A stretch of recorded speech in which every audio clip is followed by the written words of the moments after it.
Today's show is brought to you by our friends over at 1in100. Go to 1in100.co for your chance to win killer Patriots, Celtics, Bruins, or even concert tickets throughout New England for the price of beer or a large pizza. Go to 1in100.co for your chance to win today.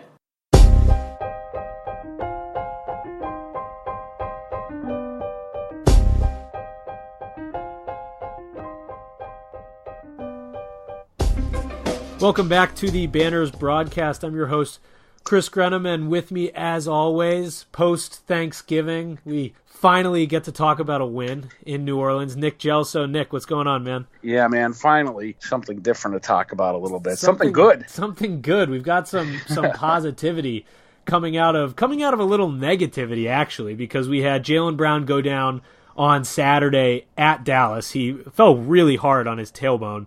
Had a lower back injury, so he missed Monday night's game against the New Orleans Pelicans, and in came Marcus Smart. There's been a ton of starting lineup debate for, I feel like, the last couple weeks. We've had people wanting Gordon Hayward out, and the last few games he has been out, and he's been pretty solid off of the bench. I think he's making his slow improvements, as everyone has assumed, but we got some Marcus Smart last night, and also Marcus Morris in the starting lineup. What'd you think about that last night? Yeah, man. I mean, it's just welcome. It's the second game in a row where Morris is starting. I think he started for Al in Dallas.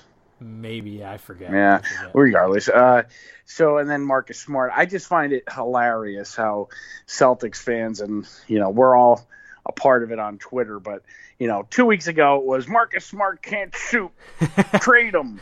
Now he's the whole root of the difference here from what we saw on Monday night versus the last couple. That's like the ultimate debate with Marcus Smart. You see him go out there and he goes to pull up from three, and everyone goes no, and then every now and then he'll knock it down, and you're like, yeah, it's fine, that's fine. But dude, he reminds me of Dennis Johnson. He could go 1 for 13 from the field and take the game-winning shot. That's Marcus. Exactly, same kind of thing. I mean, last night, of course, he's not expected to provide that big punch on the offensive end. He played 40 minutes last night, which is rare for a Brad Stevens player. He's it's the most minutes this season in a non-OT game. He had 8 points, 5 assists, and 2 boards. But it was his defense, of course, which it always is, and his intensity on the defensive end that kind of helped create some offense. I mean, is that the punch that the Celtics really needed? Is this the all-seeing fixture? Like, are the Celtics back to normal now that they've solved this problem? Chris, I'll tell you what. I don't know. The lineup change may be what sparks them finding themselves. But ultimately, what I saw Monday night was a change in mindset, in focus, in approach. And that might be the aggressiveness of the starters playing with Marcus Smart, who was he was all out from the opening tip. Yep. But I'm encouraged, Chris. I'm afraid to say it. It's like all season we've been up and down on a roller coaster. But I'm encouraged because from buzzer to buzzer, they just had that look in their eye, and Marcus is right. In his post-game sound, I think he said something like, "This is the team we've been," and they are. That is the team that Celtics fans expected. And don't anybody poo-poo the Pelicans either. That's a good team. Yeah. With Anthony Davis. Yeah, they looked a lot like the Celtics last night in terms of struggles and how they kind of deal with their struggles. It reminded me a lot of what we've seen earlier in the year. But yeah, you're right. Like Al Horford after the game said that's the team that we looked like last year. Yeah, that's kind of, which was encouraging is what he said. But thought it was interesting, Kyrie's comments after the game. He was talking a lot about Smart and what bringing him into the lineup does. And he started off by saying, of course, they came out off the tip with a defensive mindset, kind of focusing on that defensive presence, which is going to happen with any lineup that has Marcus Smart because he just forces it on people. Yeah. But, I mean, they forced 22 turnovers last night. They had 32 points off of turnovers. And that's the telling thing because that's where the turnovers is the intensity, right? Right. So they were not unforced turnovers. The Celtics were like, what did they used to call, I think Rozier and Smart, what did they use, Bulldogs or something? Bulldogs, something like that. I mean, that's fitting. That's definitely fitting. But it was everybody on the team, it was contagious. So, but then after forcing the turnovers, they were completing the play, and that's so the defensive intensity was there, the focus to complete the play. First time we've really seen it all season. The Toronto game aside, and some little peaks, and I think every quarter I was there I was tweeting out, okay, the real test is now, how are they going to come out to the second quarter? Because complacency, in my opinion, has been their biggest complacency and hanging their head. Totally. You've been saying that since the preseason, and it's been pretty evident from the get-go. But you're right. At the end of the third quarter, the Pelicans went on a quick, I think it was like an 8-0 run. Yeah. And they cut the lead to 10. And everyone on Twitter, including yourself, including myself, how are they going to respond? Here we go again. Yep. But it was that end-to-end energy. In my opinion, it was by far the most complete game they've played all season. But it's that energy from Smart that's contagious. It's just so contagious, and it creates on both sides of the ball.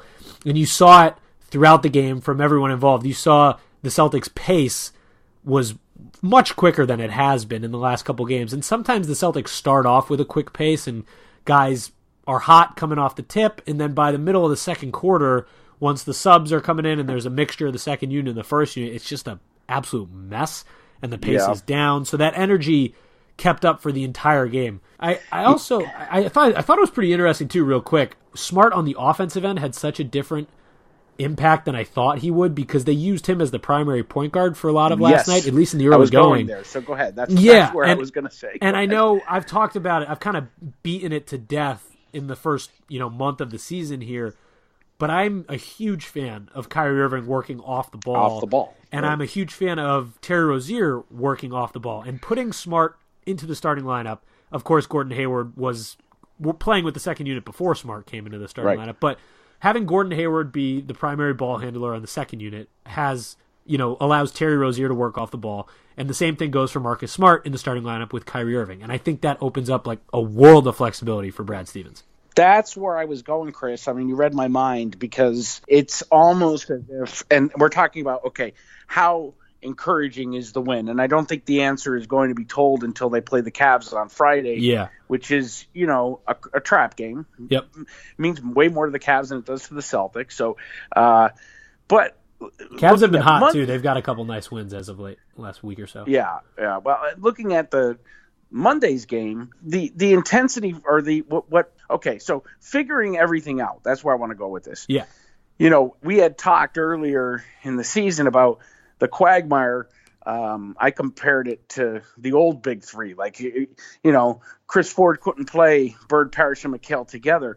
Well, Brad was having a hard time playing Rozier and Irving together, because they both played, like you're saying, I think a lot better, or better in this system off the ball. Right. And being able to shift the lineups around has allowed Stevens to kind of start to figure it out.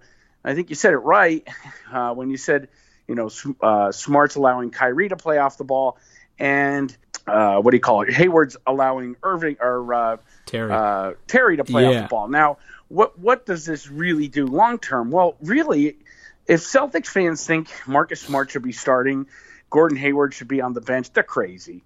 I mean, eventually it's going to go back to normal. But what I think that we saw Monday night was Hayward should, when he's inserted back into the starting lineup, be able to allow Irving to play off the ball quite a bit more, which we weren't seeing in the first half of the season. And on the other side, the flip side of that is Smart should be allowing Rozier to play off the ball a lot more. So that little quagmire that Stevens was going through, I think, is solved. But Celtics fans need to tone it down, because there is no way going into the second half of the season that Marcus Smart's going to be starting point guard.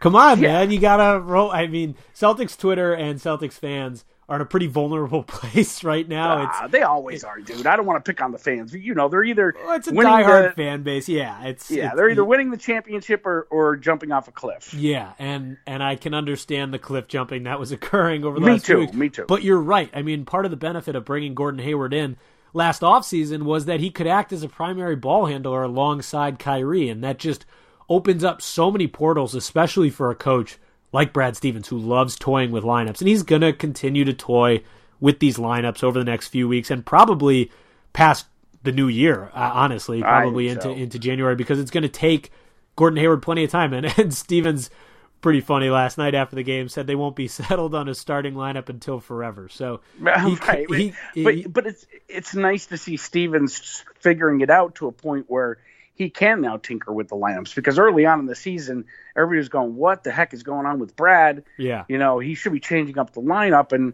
now he's starting to figure out the combinations that work best for this team. Right. And, I want to step back just a little bit, Chris, because I was home in Pennsylvania for the holiday. Yep.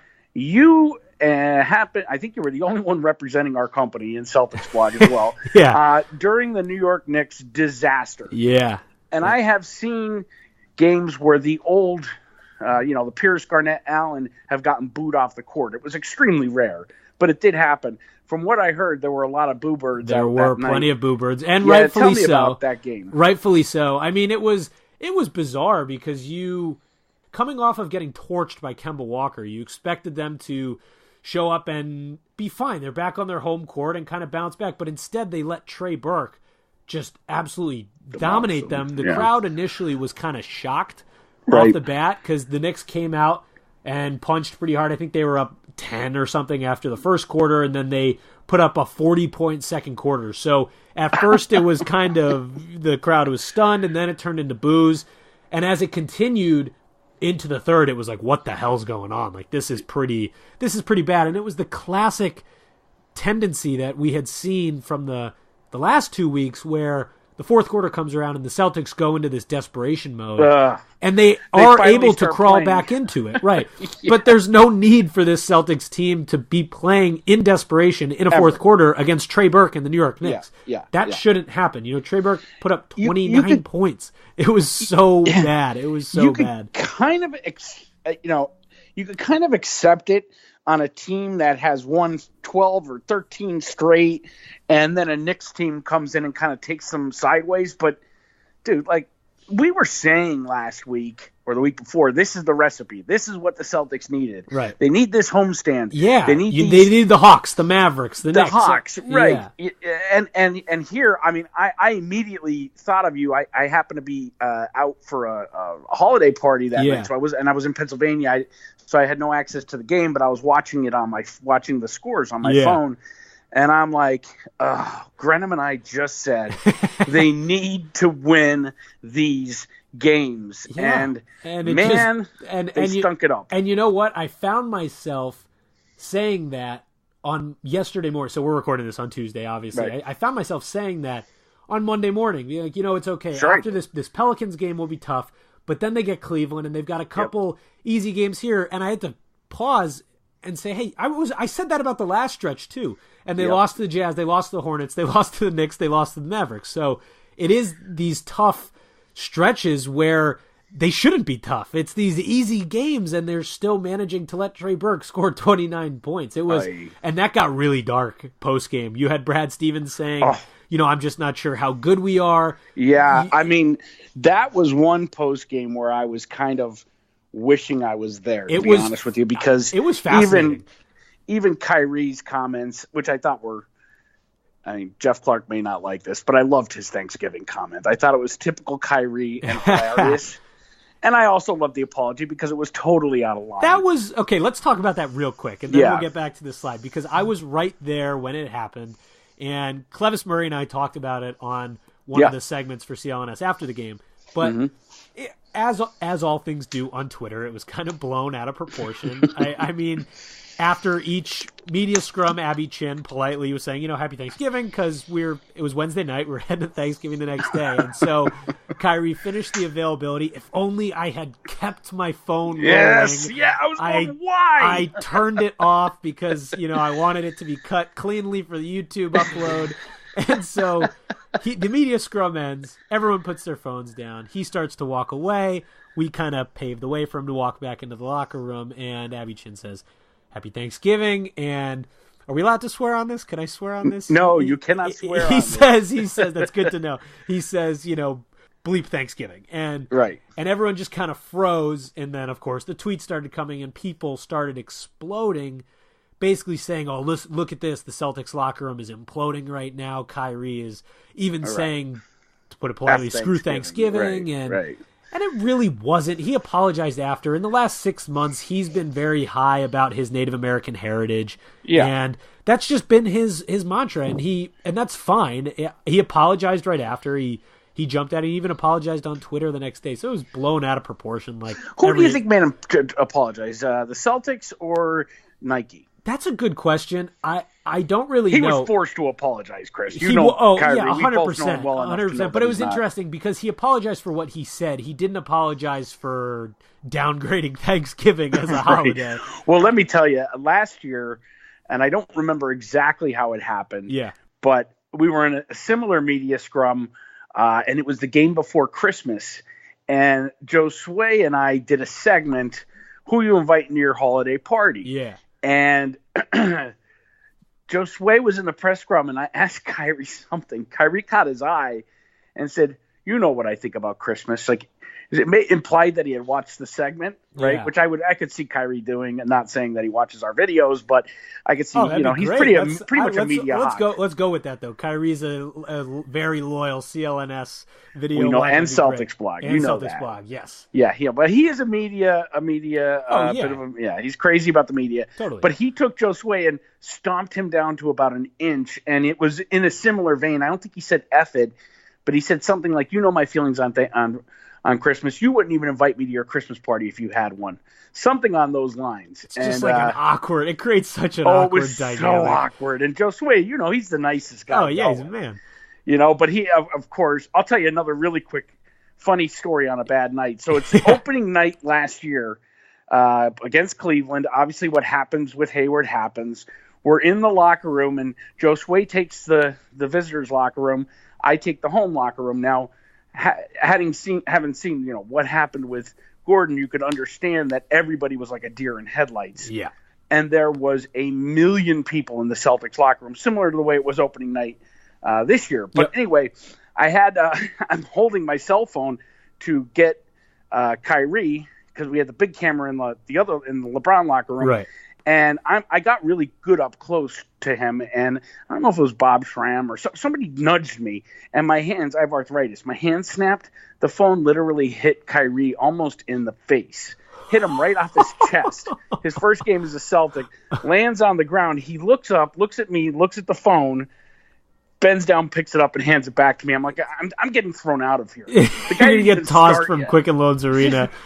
Poor guy's played one game. He just watched his teammate go down with a broken ankle. I can do Kyrie stories all day. I love the dude. Oh man. Well, either way, back to we digress a little bit, but that's what we like to digress on. That's what I do. It was a dark place. He was almost a little after the Knicks game. It was I don't want to say he was backhanded in some of his comments, but you could tell there was kind of a passive-aggressive mantra talking about the dynamic and how they expect more from the younger guys who were so good last year and they weren't really stepping up, and it was an effort issue. And, of course, at some point someone's going to have to step up, not necessarily in the media, but someone's going to have to say something. And I'm sure Marcus Smart has done it multiple times because he seems to act as the heart of this team. And it kind of showed last night in New Orleans because he brought that intensity. But Kyrie, after last night's game, was really speaking highly of Marcus Smart, saying that it gave him an outlet to work off the ball. It took a lot of pressure off of him offensively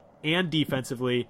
They started off quick. I'm paraphrasing here, but they started off quick, never looked back. And when asked about his impact on the lineup as a whole, he said there's a reason we signed him back. There's a reason why he's instrumental for our team to be successful, because he's a veteran now. He's played high-level basketball for the Celtics for a few years. So I thought it was interesting because Kyrie, of course, is supportive of his teammates, but he really went in on Marcus Smart last night post-game and spoke pretty highly. As he should, because I don't know what's going on in the Celtics locker room behind closed doors. Yeah.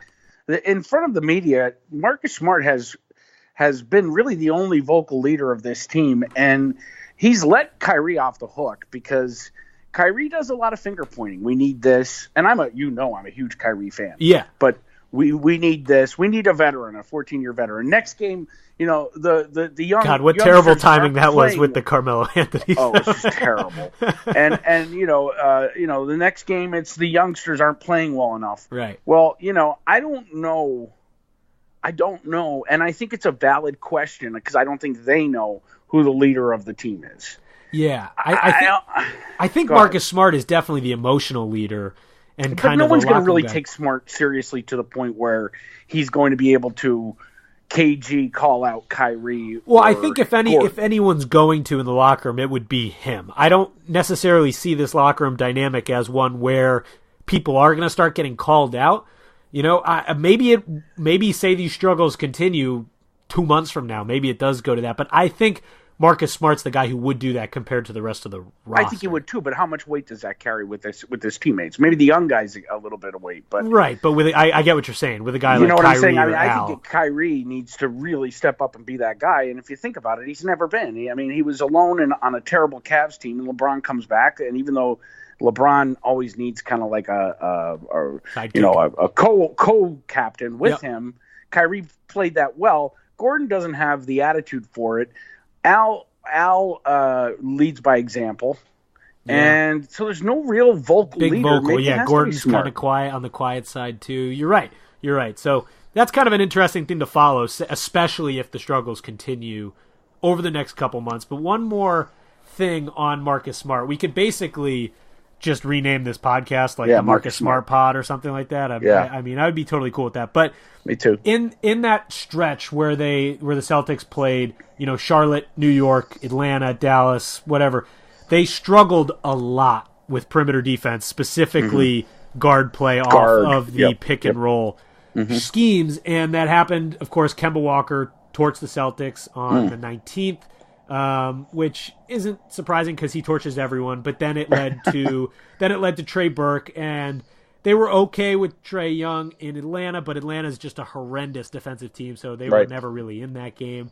Then it was J.J. Barea in Dallas. And Barea has been torching the Celtics for, it seems like 20 years. He loves it. I don't know if it's the Northeastern connection or what, but he just absolutely loves it. But Marcus Smart was really good last night with Drew Holiday and Etuan Moore. Yeah. He defended Moore for 14 possessions, only allowed 3 points. He marked up Holiday for 38 possessions and allowed just 7 points. Yeah, and he really was great with Holiday. He really was, and he contested 12 threes, which was a team high. And I think leaving him in the starting lineup just for the short term, for the time being, like until Gordon, gets back to his normal self, I think that's really going to help stifle this defense because they have, as Brad Stevens said, a myriad of issues defending the pick and roll up high. So, I don't know. Do you think they leave him in going forward? Of course, he said there's not going to be a starting lineup until forever, but do you think we'll see Marcus Smart starting, say, Friday against Cleveland and then in Minnesota? Hope so, because I think he needs to be, for nothing less, he needs to be rewarded, And, I agree. And, the other thing to note was I tend to, from home in particular, not live at the games, but from home, I tend to watch Kyrie defend off the ball. And usually he is just horrendous. Yeah, he can be pretty tough. Really tough to watch. But Monday night, he was really good off the ball because that energy is so contagious. Yeah. So, and he said it himself. He felt some pressure fall off his shoulders with Smart alongside him. Yeah. So can that be the starting? No, because I think long term, Smart really gets exposed shooting wise. Sure. I think we both know that. Yeah, you'd rather have Gordon Hayward's healthy shot there, even though it hasn't been great. But it hasn't been great. Yeah. I think you'll see him start against the Cavs, though. I think they have great momentum. So why would Stevens change it? Does the 4-day rest concern you? It's Maybe. Just typical that coming off the best game of the season, now they have a 4-day rest. What a bizarre schedule. So they played back-to-back in Atlanta and Dallas. Then they play Monday in New Orleans. They get basically the week off until Friday, and then they go the next night to Minnesota. And then they don't play until the following Thursday. It's like a really weird schedule, really bizarre. And it's been a bizarre schedule the whole first half of the season. It really has, yeah. But I don't know how the layoff will impact them. Of course, they've been traveling a lot over the last 10 days, so Brad they had a day off today. They're expected to have a day off on Wednesday, and then a full, back at it like Thursday. A mid-season is the way Stevens described it, practice on Thursday before playing at the Garden on Friday night. So, like you said, they've got momentum. I don't expect Stevens to pull Smart from the lineup. Colin Sexton's been playing rather well in the last week, so he can help with that perimeter defense. The last thing you need is for them to get torched by another young guard. And the Cavs always play the Celtics hard. They always do, yeah. I mean, you heard it from Tristan Thompson's mouth. Yep. They rule the East, man. They will until June. You know what? He's right, Chris. They will. He's right. They're the Eastern Conference champions until they lose. That's right. Yeah, I mean the Cavs play them they do. tough always, and the Celtics need to come out with that aggressiveness they did on Monday night, and they need to continue it straight through. They do. It really helped their. I'm trying to think of what their offensive rating was. I'm trying to look it up right now. Their defensive rating currently sits at second in the league at 103, which is shocking. You don't realize it. And there was a lot. There was a lot of numbers coming out the last couple of days about how, broken down by quarter, they'd be really good in the first and second quarter, and they'd be absolute trash in the fourth quarter. And basically, over the last week or so, how it's decreased. But their offensive rating still sits at 26th in the league at 105.5. So, of course, they have plenty to go there. A lot of work to do there. Yeah. Today's show is also brought to you by our friends over at The Athletic, featuring in-depth Celtics coverage written by journalists like our friends Jared Weiss, Clevis Murray, and Jay King. The Athletic has you covered on all fronts: Patriots, Bruins, Celtics, Red Sox. Whatever you need, they have you covered. Subscribe today and receive 40% off. Go to theathletic.com/thegarden to support the show and sign up for The Athletic for less than $3 a month. It is a no-brainer for Celtics fans, Boston fans, and sports fans everywhere. A lot of people aren't really talking about, because Marcus Smart was so good last night, was Marcus Morris getting the start. He got 30 minutes last night, was 8 for 14, just continuing to be efficient. Morris. Yep. Just Marcus Morris. He had 19 points. He was +9. He had 11 rebounds. You think he gets another start? Do you think we could see Aaron Baines maybe find not a decreased role, but less spot starts? The issue is, Al tends to struggle with Thompson. Yeah. On the boards. Right. Tristan Thompson has been killing the Celtics on the boards he's another guy for 15 years. Specifically in the offensive glass. Yeah. So I don't know that more, and I don't, as much as I like the way they're playing with Morris, especially Monday night starting, I really, really like him coming off the bench. Yeah. He really adds a spark because he's the only reliable guy right now on BWA. Which is just insane to me that if you were to tell me in the preseason or in the offseason that, I think I did. Marcus Smart, sure you did. That Marcus Smart was Marcus Morris was going to be one of the most efficient and consistent players on this team, I would have told you were absolutely crazy. Like, that was not his mantra at all prior to this, but he has been. And again, he's 8 for 14 in New Orleans. He was great. He's just reliable, and he's actually been pretty solid on the defensive side of the ball too. Yeah. So I could see him getting some pretty solid minutes going forward here. Let's not forget too. Now, I don't know where does that leave Jalen if he were to come back. Well, that's the thing. I'm not really sure. I bring Jalen. I have no qualms putting Jalen on the bench. I said it. Yeah, I said it post game during one of our segments. I think like 2 weeks ago, we were talking about the starting lineup situation, and my vote was to bring him and Hayward off the bench. And again, this isn't for the long term.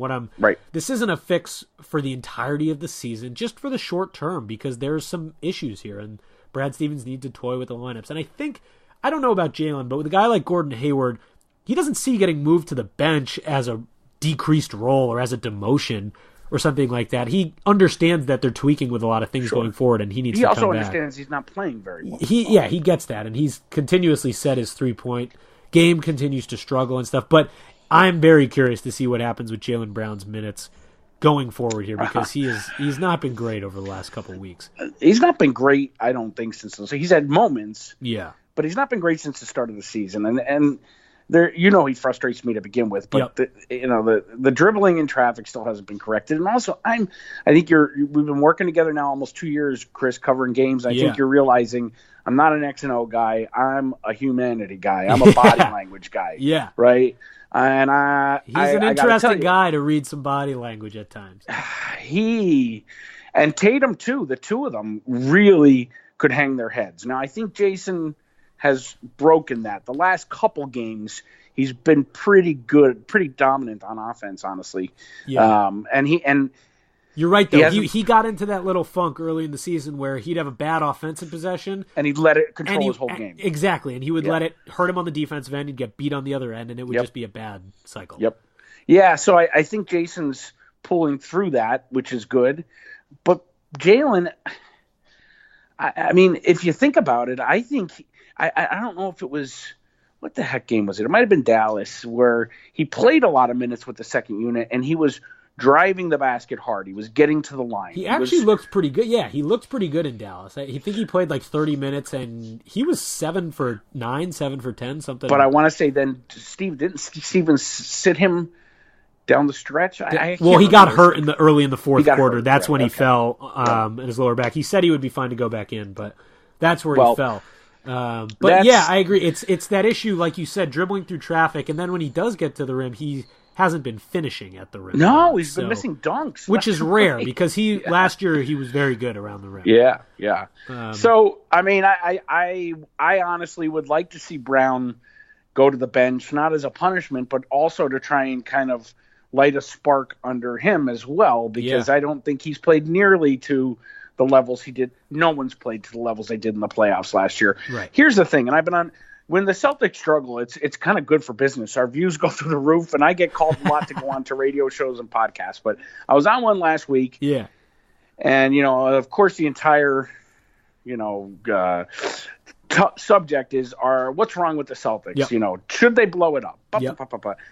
Listen, chemistry is key, right? But we know how much talent there's almost too much talent on this team. Yeah, they're too talented to be this mediocre. Right. We know that intensity, a lack of intensity, a lack of focus, lack of fire, that's all complacency. Mm-hmm. We know that they're really good from playing from behind because they have dug themselves out, maybe not won the game, but dug themselves out of huge deficits. They're great in desperation.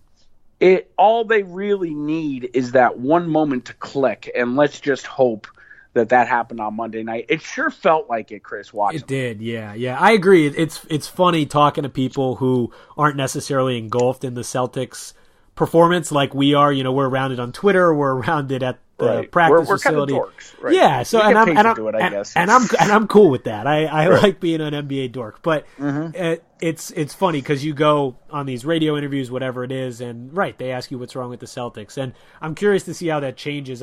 I have one on SB Nation Radio tonight, and I wonder if it'll be different now that they maybe clicked last night. Similar to the conversation we're having right now, what we saw Monday, are they going to be able to carry that moving forward? Yeah, right. Yeah. And before we wrap, too, one thing, and this is for fans at home,